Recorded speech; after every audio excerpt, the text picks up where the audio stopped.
In this video, I'm going to show you how to create a countdown timer in Premiere Pro. First step, let's right click here in project, new item, and add color matte. I'm going to go with something this color. Now let's add transparent video. I'll grab this color matte here and let's add a transparent video. Now let's go in effects, and here let's write time code and select transparent video and double click, and also crop and double click. Now let's go here in time code, and I'm just gonna increase here and move this here.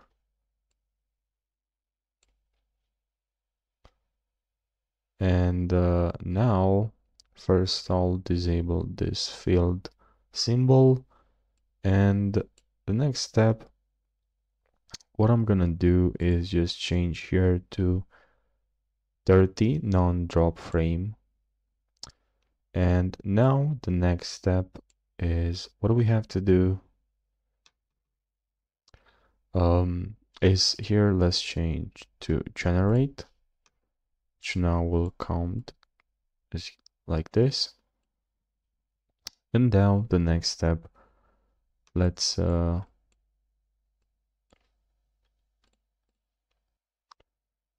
I'm gonna go here in crop and just drag this so I can only see seconds and minutes. Now if you grab like this, you can increase. If you want to extend the duration of this time code, you can just drag like this, and yeah, now it's much more.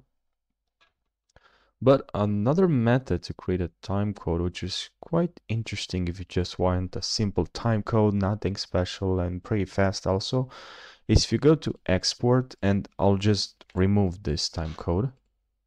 So I'll just go to export, and here make sure it's H.264, and then if you go here in effects, and here you should see time code overlay, you can simply add in your video time code just by clicking here, and now you can simply add a time code really easy. And you can also here time source media file or just generate time code, but it's pretty cool, and you still have some options here. Can select center, and then you just export, and you have as you can see, you have a time code. So I hope you found this video helpful. Make sure you subscribe for more, and I'll see you in the next video. Take care.